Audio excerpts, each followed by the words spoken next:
إلا الحبيب.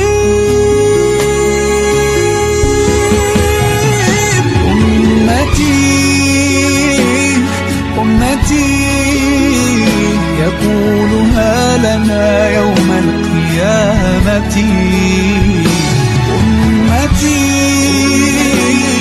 أمتي يقولها شفاعة أنا لها. Assalamualaikum warahmatullahi wabarakatuh.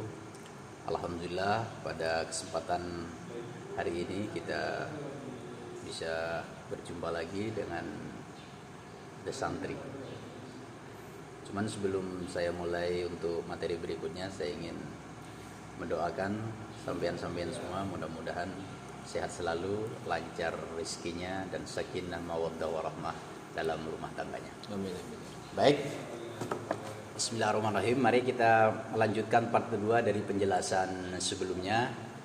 Penjelasan sebelumnya yang mengatakan bahwasanya sebaiknya laki-laki itu melebihi perempuan dalam 4 hal. Yang pertama dalam urusan usia, kemudian tinggi badan, kemudian harta, kemudian yang terakhir adalah garis keturunan.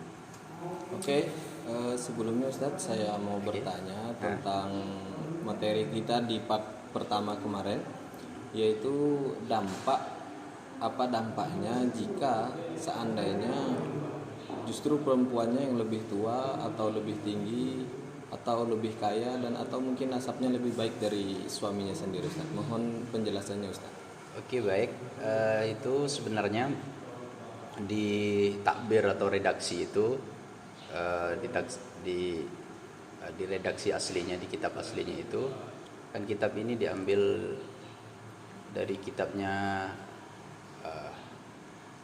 itu Syekh Murtadha Az-Zabidi, artinya syarah dari kitab Ihya Ulumuddin. Itu jelaskan wa fi diddi haula'i arba'ah tastaqir rajula fatakul ana akbaru minka, ana adwalu minka, ana aghna minka, ana asyrafu minka. Jadi kalau sampai laki-laki itu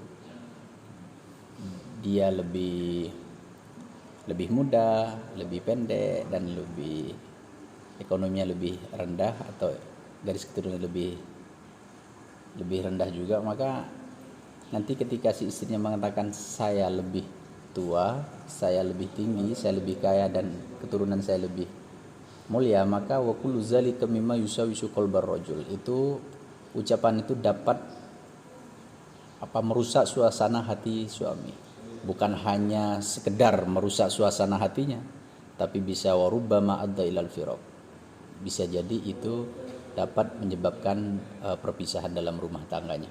Karena ucapan itu menurut redaksi ini dapat istilah kalau bahasa hyperbolanya itu memporak-porandakan perasaannya si laki-lakinya itu. Kayak tersinggung gitu, ya, mungkin tersinggung. sakit hati gitu. Bisa jadi awalnya dari situ. Oleh karena itu ini kan sebelum orang itu menikah maka dianjurkan mencari si suami itu harus lebih daripada si istri dalam 4 hal ini. Oke Ustadz, mungkin itu cukup jelas ya buat kami. Oke, berikutnya alhamdulillah pertanyaan yang sangat bagus berkaitan dengan ini. Kemudian berikutnya ini kita akan menjelaskan bahwasanya dalam 4 hal perempuan itu harus lebih daripada si suaminya. Wa antakuna fawqahu bi arba'in. Perempuan harus lebih daripada laki-laki atau di atas laki-laki, suami, itu dalam 4 hal. Pertama bil jamali. Di dalam dohirnya, istilahnya itu outer beauty-nya itu dia harus lebih perfect daripada suaminya. Jadi covernya harus lebih menarik daripada suaminya. Biar suaminya tidak jelalatan, biar suaminya tidak beristri lagi. Nah, itu kan hal yang pasti ditolak oleh ibu-ibu dan perempuan. Maka perempuannya harus lebih cantik daripada suaminya. Bukan berarti harus mencari suami yang lebih jelek, bukan. Konteksnya di sini covernya kalau ibarat di setara pas saat berkaca maka dohirnya perempuan itu lebih sempurna dari suaminya. Biar suaminya tidak mencari biar tidak mencari yang lain seperti itu. Tapi kan ada gini Ustaz, kadang perempuan itu kalau di luar rumah dia lebih cantik ketimbang di depan suaminya. Itu gimana menurut Ustaz sendiri? Nah, justru malah kebalikan, nanti malah suaminya kalau melihat orang lain, Ya. justru malah nanti istrinya disalahkan, padahal si perempuannya artinya kurang apa ya, servisnya itu bukan untuk suaminya sendiri akhirnya, sehingga yang menikmati kecantikan perempuan tadi bukan suaminya sendiri, sehingga nanti suaminya bisa jelalatan, bisa lihat sana sini seperti itu. Berarti seharusnya istri itu lebih cantik di dalam rumah Ustaz ya? Di dalam rumah, dan artinya begini, tidak apa-apa orang lain mengatakan dia kurang cantik, yang terpenting kan suaminya. Suaminya dia mengatakan kamu adalah number one, istri kamu adalah paling cantik seperti itu nomor satu. Nomor dua, istri harus lebih daripada suaminya itu wal adab. Adab itu sopan santunnya harus lebih daripada suaminya, karena logikanya laki-laki itu bekerja artinya lebih sering di luar rumah, istri lebih sering di dalam, artinya nanti kesehariannya anak itu secara psikologi sosial maka lebih dekat dengan ibunya, sehingga nanti anak itu lebih cenderung mencontoh orang yang sering membersamainya, yaitu ibunya. Maka ibunya sopan santunnya harus lebih baik daripada suaminya. Bukan berarti ini suami harus tidak berlaku tidak beradab, bukan, tapi istrinya harus lebih, sama-sama beradab nih, tapi ibunya itu harus lebih daripada suami. Kemudian berikutnya yang nomor 3, istri harus lebih daripada suami adalah wara. Wara sederhana, harus lebih sederhana daripada suaminya.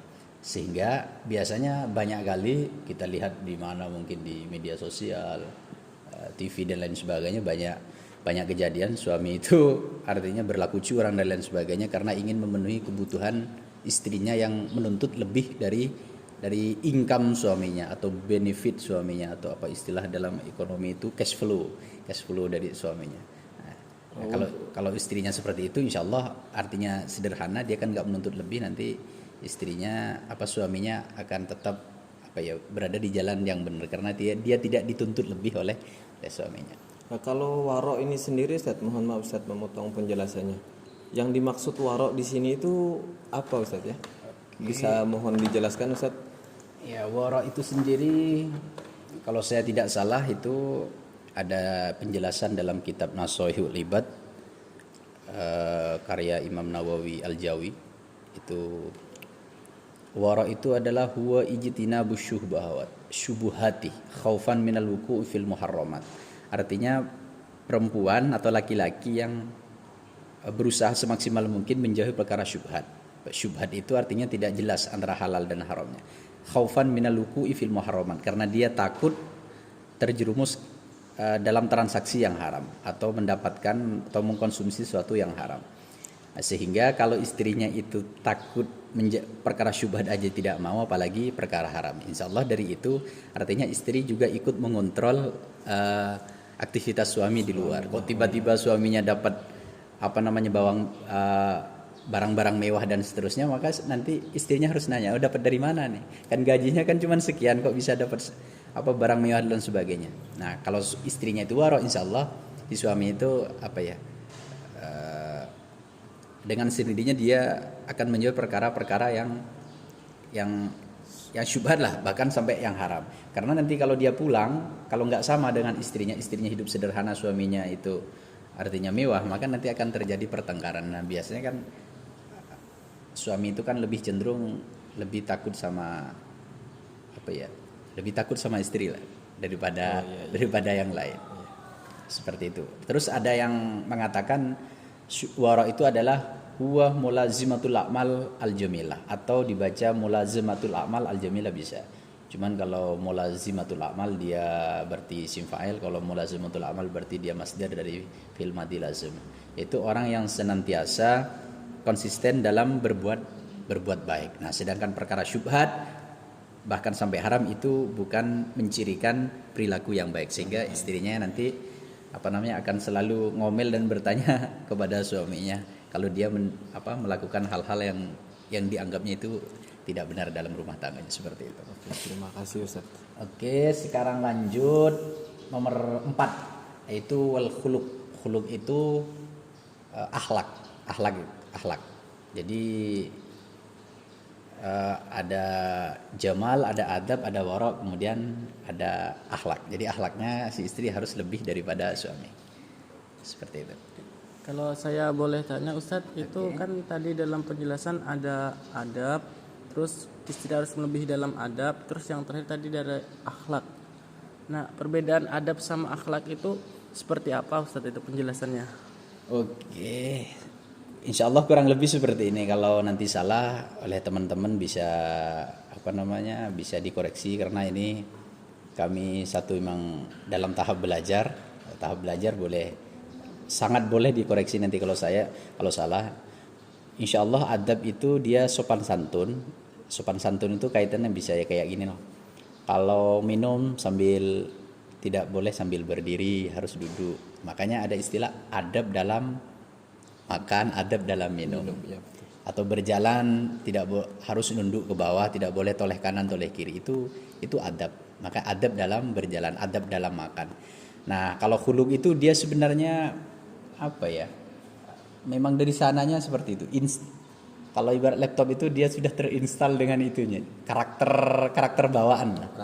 Karakter bawaan. Biasanya contohnya itu seperti penyabar, terus istilahnya lemah lembut. Itu memang bawaannya seperti itu. Tapi bisa itu disembuhkan pelan-pelan. Cuman ibaratnya kalau akhlak dengan adab itu, kalau sepahaman saya, sependek sepengetahuan saya, dia kayak adab itu kayak lebih mudah dicapai daripada akhlak. Kalau ada dalam diri kita itu akhlak yang kurang baik, itu mungkin lebih susah untuk diobati daripada adab. Kalau adab itu kan artinya sesuatu yang bukan karakter tapi bisa dilatih lah. Walaupun semuanya bisa dilatih, tapi menurut saya seperti itu. Nah, kemudian terus mungkin begini, ini yang terakhir, dampak dari yang 4 ini. Jika apa sih dampaknya kepada laki-laki? Dampaknya itu wahazil arba'ah mimma tujibu mailar rajul ilaiha. 4 hal ini dapat menyebabkan hati laki-laki itu condong kepada istrinya. Condong, jatuh cinta. Jadi 4 hal ini yang dapat membuat laki-laki itu jatuh cinta kepada perempuan. 1, kita manusiai, kita lihat cantiknya, kemudian lihat perilakunya, kemudian orangnya sederhana, kemudian akhlaknya bagus. Wa tatma'innu qalbuhu. Jadi hati laki-laki itu bisa terenyuh, meleleh lah kalau lihat ada perempuan punya perangai yang 4 tadi. Tapi min zorfiha. Ini saya kurang paham ini, kalau di kamus bisa zorfiha, bisa zurufiha. Cuman artinya berbeda. Kalau zorfiha berarti hatinya tenang di sisinya. Kalau zurufiha hatinya tenang karena sifatnya yang 4 tadi. Nah, untuk itu saya kurang pas ini. Kayak seakan-akan sama-sama benar gitu, sama-sama arti.